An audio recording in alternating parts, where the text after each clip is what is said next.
Let me try that again.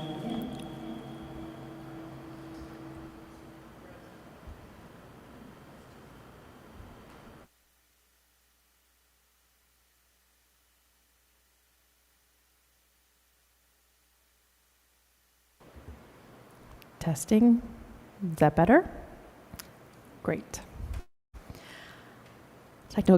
Technical difficulties, and I apologize.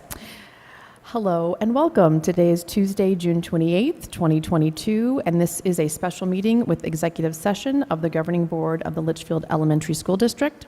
I hereby call this meeting to order. The first item on our agenda is item 2A, which is a presentation on the English Language Development Program by Director Larson. Welcome, Director Larson. Excuse me, I have a point of order. I would like to read into the record. It's just about a minute and it doesn't have any personal names or anything. The point of order is about at LESD, the open meeting law has been abused. Right. Usually I'm loud enough. I have a teacher voice. This evening, I am very excited to present to you the successes that we had this year in our English language development program. I am excited to share how we have built capacity beyond compliance in our ELD program. My name is Jen Larson, and I am honored to lead. Do you want me to wait till you get it up?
Once again, I apologize. We are having some technical difficulties, but please bear with us and we will get this ironed out.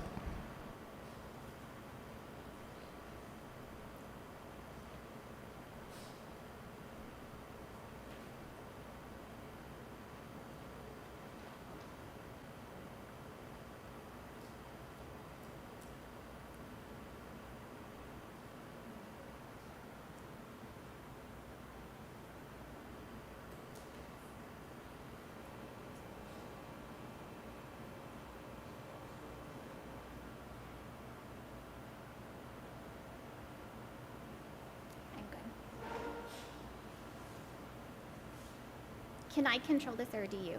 I can do it. Okay. All right. Sorry. It's not switching for me. There. All right. Sorry. All right. I apologize for technical difficulties. That is the name of the game in this digital age. My name is Jen Larson, and I am honored to lead our English language development team as the director of ELD. For those of you that may not be familiar with me, I've actually been honored to be an LESD family member for the last 18 years. For the last 13 years specifically, I've worked to serve our English learners in LESD in a variety of capacities as an EL coordinator, as a language acquisition specialist, and now as the director of ELD. Tonight's presentation aligns with student success and finances and resources. So first, let's learn a little about the multilingual learners that we serve in our district. It's important to understand who our English learners are. Our multilingual learners come to us from a variety of immigration statuses, literacy and language skills, and prior education. We have English learners that range from proficiency levels of pre-emergent, emergent, all the way to intermediate. We have students that come to us with limited or interrupted formal education. We serve refugee students, ELs with disabilities, meaning we have students in our program who are able to get both special education and English learner services. We have what we call our long-term EL students, and those are students who have been enrolled in U.S. schools for 6 or more years who are still eligible for EL services. We have newcomer students who come to us from all over the world who are not only navigating learning English, but learning the customs of a new culture and learning to navigate a new school setting. We also serve migrant students whose families move frequently due to migratory work. So a little about our district demographics here in LESD. Our students have 44 primary home languages. This ranges from Albanian to Vietnamese. We have students that have 53 different birth countries, which ranges from Afghanistan to Zambia. So this represents the diversity of our district demographics. This year, we served 508 students who qualified for ELD services. We also monitored an additional 109 students. These students are students that have scored proficient within the past 2 school years. And again, we've monitored to see that they made the transition from EL services to mainstream classroom successfully. Some of the top languages spoken here in LESD are Spanish, Norwegian, Arabic, Vietnamese, and Mandarin. Looking here, this is a little bit about English learners in the state of Arizona. So I want to point out some of our similarities and differences between Arizona statistics and what we have here in LESD. So you can see, it's actually hard to see up there, but ELs make up about 6.6% of the total student population in Arizona, which ours here in LESD come just under 5%, so we're just slightly under the state average. You can see that the top languages here vary slightly from what ours are spoken in our district because of the unique families that we have that join us from Luke Air Force Base. So our top languages often fluctuate due to the special programming that's going on at Luke. So currently we have numerous families from Norway, Netherlands, and Denmark. So therefore you'll see Norwegian was on our top languages spoken. Also, something that really drives what I do with our ELD department and our team, you can see that the graduation rate for Arizona English learners is 56%. Years ago, when I learned of this statistic, I was heartbroken. Even though I deal a lot with our elementary students, I want to make sure that all of our English learners are able to reach their hopes and dreams, and the key through that is education. So that's why I wholeheartedly believe in that early language scaffolding and supports to make sure that we set our students up for success so that they can go on to high school and to graduate. So let's talk about how we've worked tirelessly this year to build capacity at all levels to address the needs of our multilingual learners. The legislative context, which is how we got where we are today, starts with Senate Bill 1014. That was passed signed into legislation in February of 2019. This changed the 4-hour model that was in statute for almost 20 years. It changed that 4-hour model and reduced it to 2-hour daily requirement of structured English immersion. Also, with Senate Bill 1014, it also added that the State Board of Education needed to adopt research-based models of structured English immersion. During this time, I was honored to be part of the EL Advisory Committee for the Department of Education.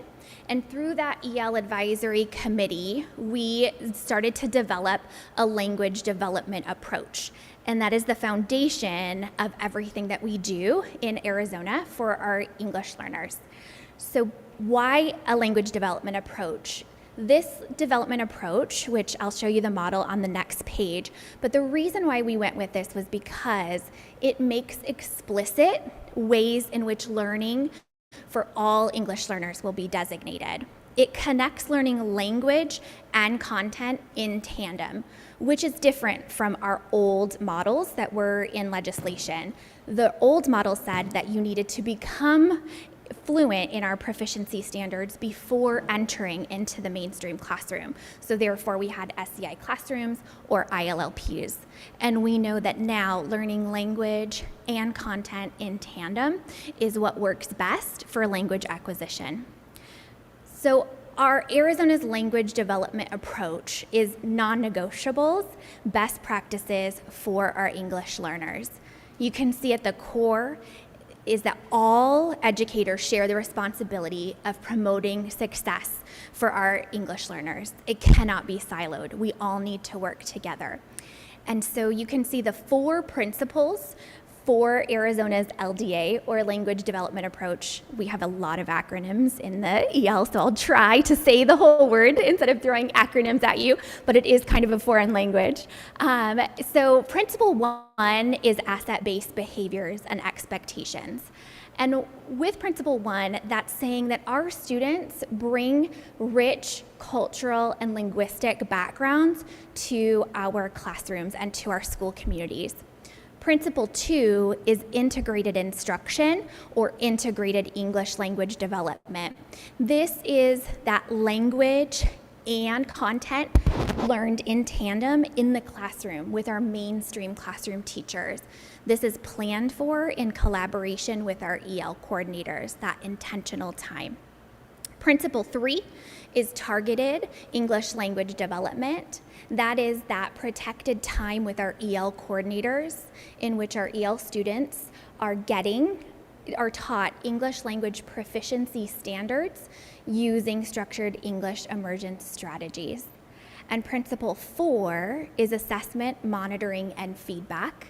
And that is in collaboration with myself, EL coordinators, classroom teachers, looking at that EL data to inform instructional practices for our English learners.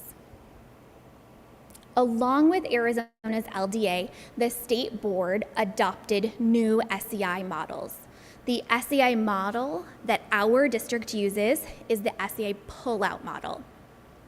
This, again, goes back to those 4 principles, but in essence, it says that our EL students get, and this will total 120 minutes or 2 hours of daily language development. So 60 of those minutes is that targeted English language development. That is with our EL coordinators, that is with ELP standards and structured English immersion strategies that are specifically used to accelerate language development. 60 minutes of that is in the classroom. It is, again, collaboration with our EL coordinators to put in those best practices, that language scaffolding to support learning language and content in tandem. In order to meet our state board models, we added EL coordinators to each of the campuses this year. Gone are the days that we ask our EL coordinators to be responsible for only paperwork compliance of ILLPs or Azella testing. We asked them to carry a heavy load this year. This was our first full year of implementation. We started implementation of the new models last year. So our EL coordinators are asked to carry the expertise of language acquisition, of our ELP standards, and of our Arizona state standards. They're asked to increase the capacity of our classroom teachers to meet cultural, linguistic, and academic needs of our EL students. They work with our ELs to provide targeted ELD instruction. They carry that expertise to support those newcomer students, the students that are coming to us, immigrating from all over the world directly to our schools. We use data to inform planning, again, for ELD instruction, both during targeted and integrated ELD. They also work to communicate and advocate for our families of EL students. Our current program staffing is we have 15 EL coordinators. We also have 5 EL instructional assistants. Those instructional assistants are placed in schools that have caseloads of 35 or more students, so they're there to help offer that extra support on our campuses with larger caseloads. So in the development of our ELD program in LESD, I wanted to make sure that we had a clear mission statement for our English learners. Our goal is to provide our multilingual learners with high quality language acquisition support and instruction to help them become proficient in English. But with that, we build on the respect of their cultural and linguistic attributes that they bring to our learning communities. Our ELD program has 5 guiding principles. We recognize that multilingualism is an asset. We leverage our students' linguistics and cultural backgrounds, provide students equitable access to curriculum by supporting that language and content learning. We place our students at the center of learning, and we connect our schools, families, and communities. I set some lofty goals for our ELD program, and there is a lot heavy text on here, but I will summarize. All of the goals surround each of the 4 principles of Arizona's language development approach. So some goals for our ELD program that align with Principle 1, asset-based behaviors and expectations, is to create and sustain that safe, inclusive environment that celebrates and validates our EL's languages, cultures, and funds of knowledge. In the school setting, we often say that we need to take care of that Maslow stuff before our students can bloom. And we also enacted a clear vision of success that includes high expectations for our EL students, not only for their academic achievement, but for their social emotional development as well. And also work to engage those parents as active participants and contributors to our school community. Some goals that align to Principle 2 for integrated English language development is to intentionally structure time for our EL coordinators and our classroom teachers to collaborate together, to co-plan, to put in those intentional language scaffolds and supports in order for our students to have access to our content curriculum. And also a clear professional development plan that supports how do you integrate language and academic content. In a few slides, you'll see some of the ELD professional development that was given not only to our ELD team, but to classroom teachers this year. Some goals under Principle 3, which is that targeted English language development with our EL coordinators, was that it is easily identified on the master schedule. It's that protected time during the day that our EL students can get that explicit language instruction, again, in order to accelerate that language acquisition. Also, our EL coordinators had multiple opportunities to participate in high quality professional development throughout the year on targeted and explicit language instruction. And some program goals that align to Principle 4, which is assessment, monitoring, feedback, was to use EL formative assessment data to inform those instructional decisions, and also to include parent nights so that our parents can be involved and know how to support in our schools and learning language at home.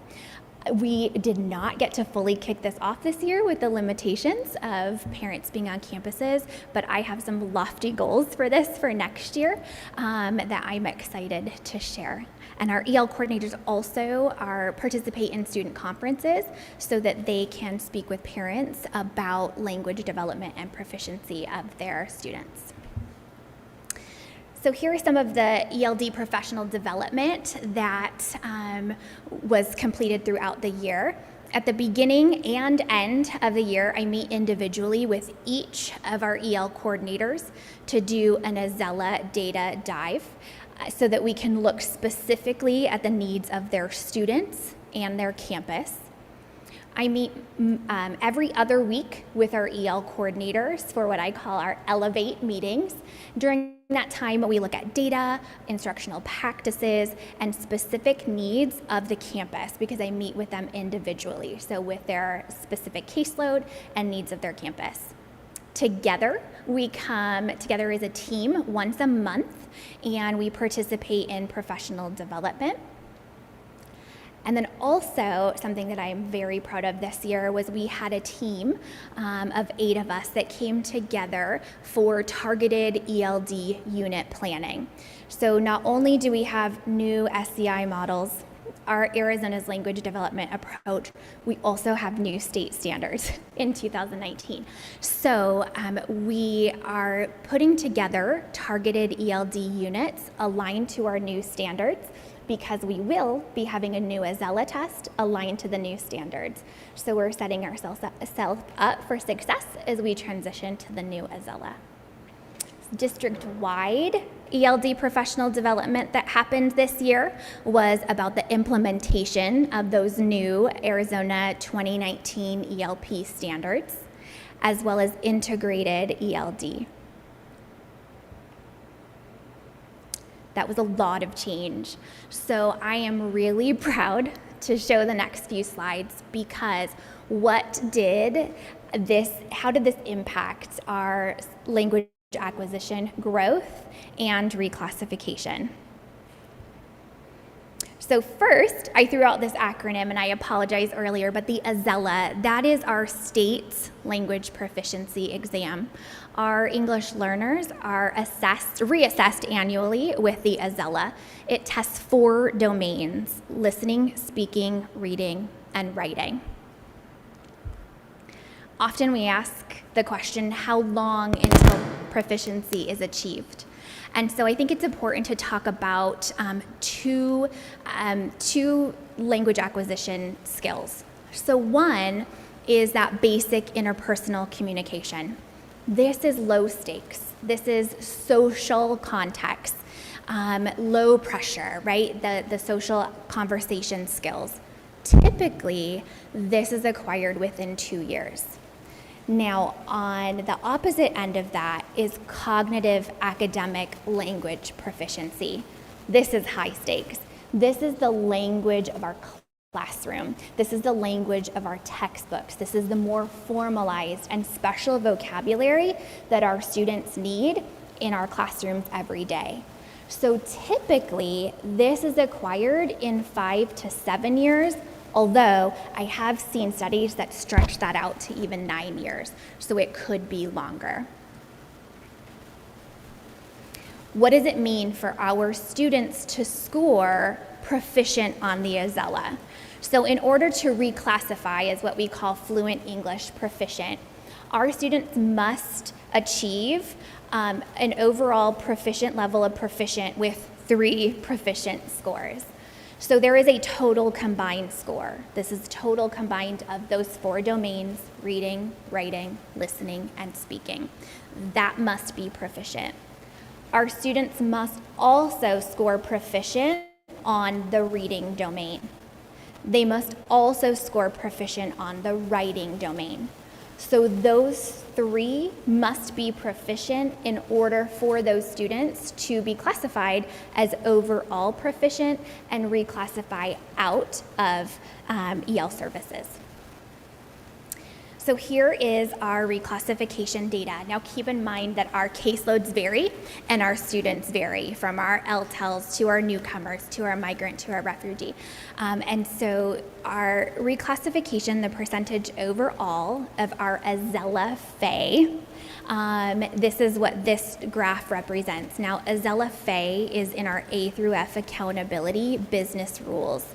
And what that means is it's students who were enrolled in our district within the first 10 days of school and continuously enrolled throughout the end of the Azella testing window. That way we can assure that what we did here in our district attributed to their growth or reclassification. So this is based on Azella Fay.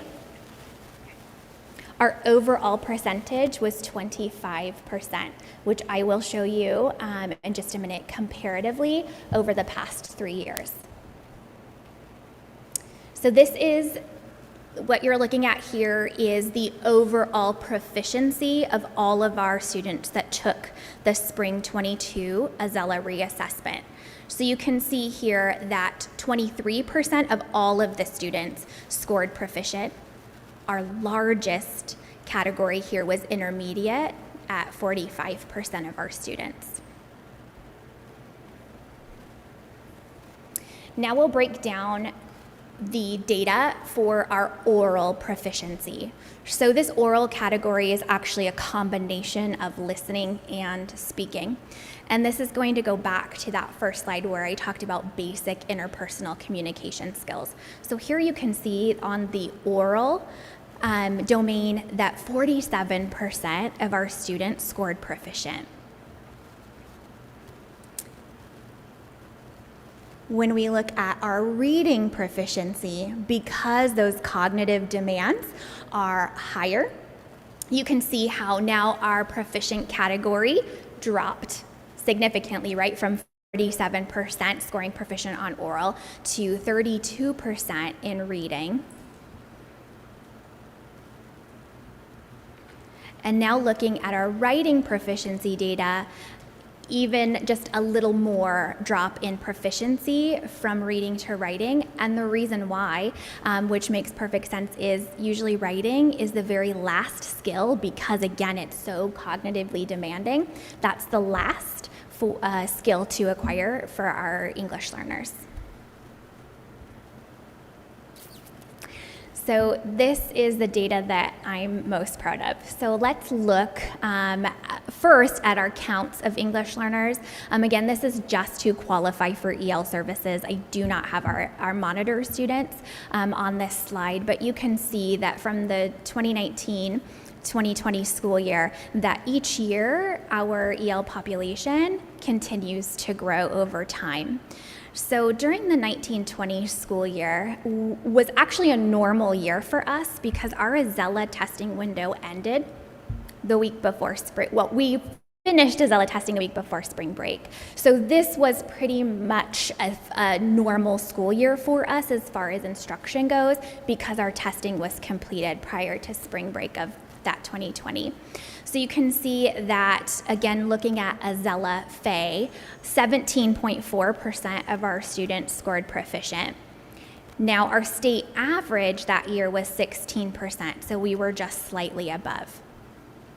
Moving forward to last year, 2020-2021, this is where we began implementation, but again, not full because we didn't have all the staff necessary last year.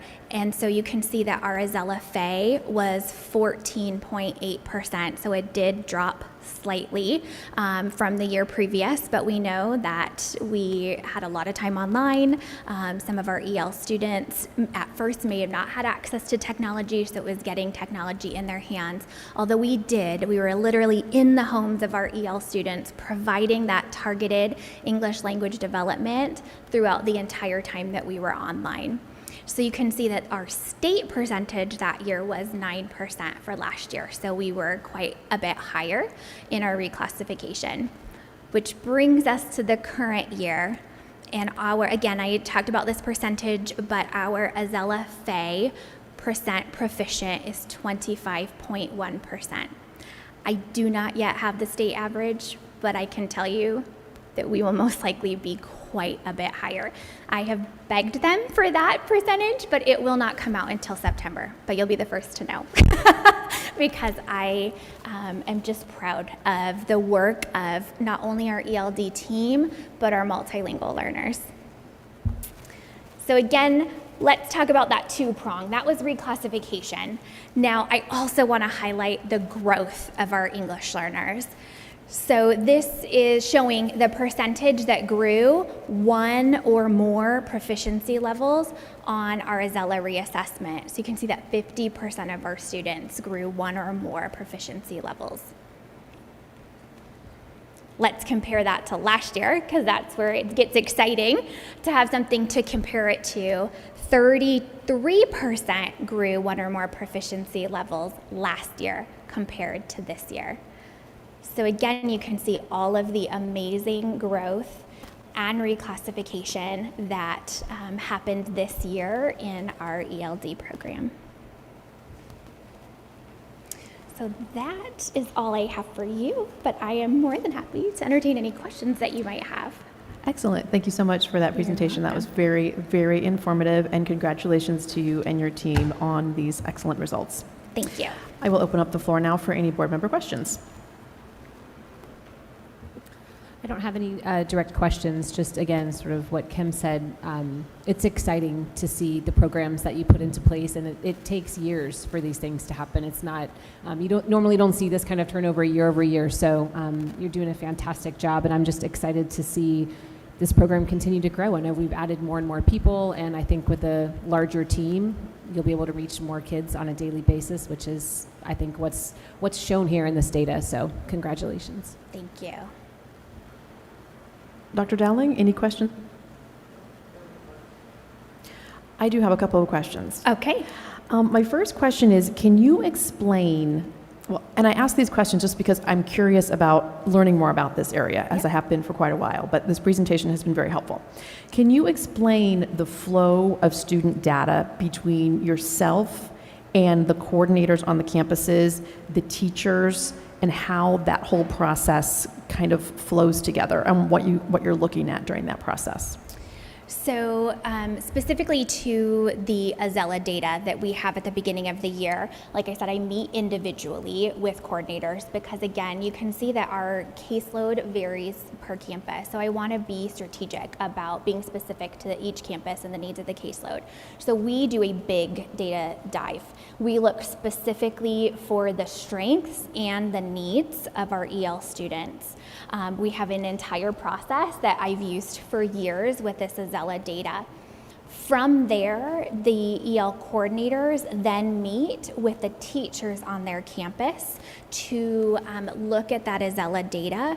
And again, that's guiding that co-planning piece. Now, the co-planning piece with our classroom teachers was just started, right? We just dipped our toe in the water this year to start that co-planning, but I have met with principals to make sure that they make that time available for our teachers of EL students to collaborate with our EL coordinators, because we do need to get better at really fine-tuning those appropriate scaffolding and supports, because it does vary by student, by proficiency level. So with the introduction, and the continuation of that co-planning piece, that will be what is needed to continue that data talk about being very intentional of how we change instruction for those students in the classroom.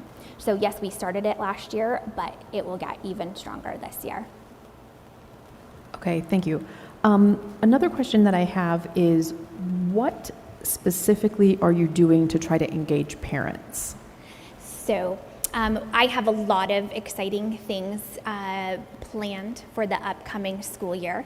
I will tell you that the thing that I was most proud of that came out of the pandemic was exactly what I alluded to earlier. We were literally in the homes of our EL students. I myself taught newcomers from 6 different campuses daily when we were online.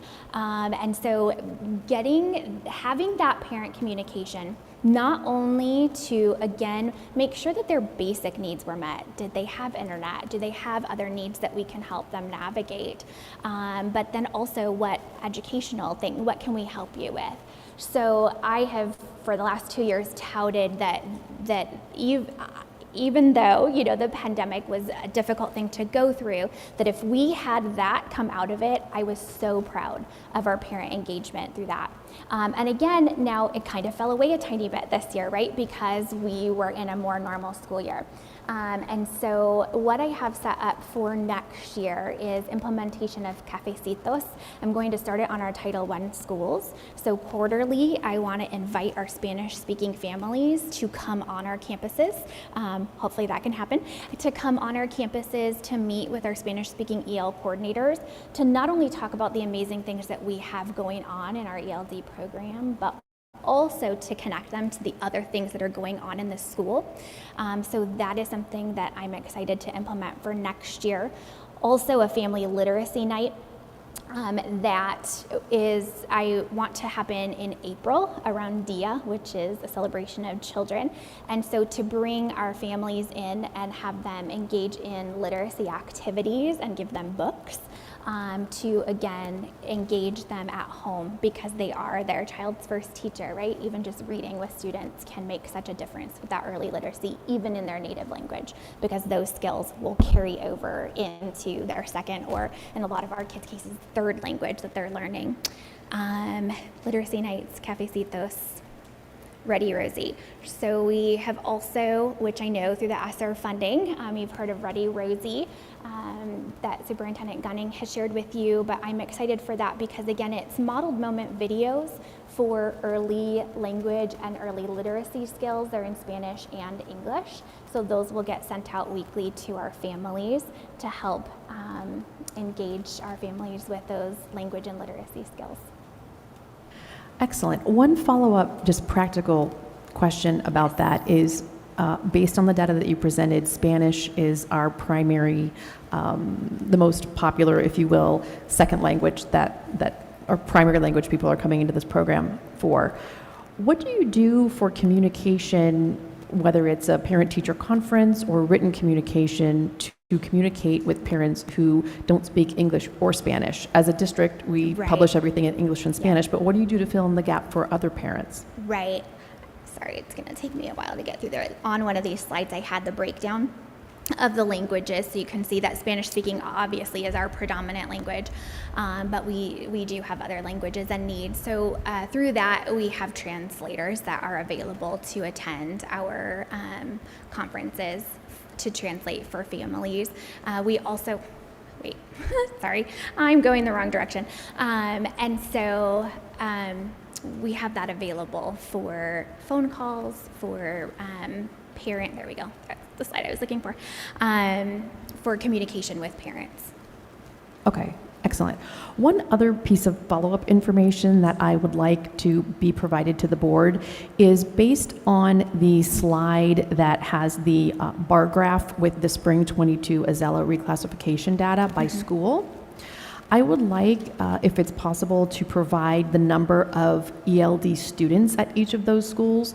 That way we can see, I know you mentioned 35 and over, they get additional assistance at that campus, but one of the things that we as a board have decided that we want to examine and look at is not just dividing our resources evenly by campus, but by the need of each of those campuses. So I think having not only the reclassification rate, but also the student population that's being serviced at that campus would be helpful in evaluating the effectiveness of our resources that we're allocating. Perfect. Any follow-ups to that, or does that make sense as a request? It does, Okay. yes. Also something to keep in mind, and I will definitely, is that we do have a lot of new folks that were on board, right? And so throughout time, that may look different from campus to campus too, as far as reclassification goes. Yes, for sure. And I do not mean that to diminish from these excellent results. I'm very pleased with the information that was presented. Just always looking to give more information so that we can have a clearer picture of what's going on as well. Absolutely. Thank you again. Mr. Honak, do you have any questions?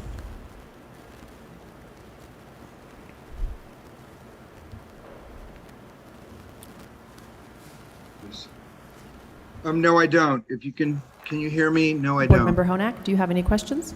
Hello, anyone hear me? Yes, I can hear you. Okay, no, I don't. Thank you very much. You're welcome. Thank you, Director Larson. We will now take a 2-minute recess. Thank you.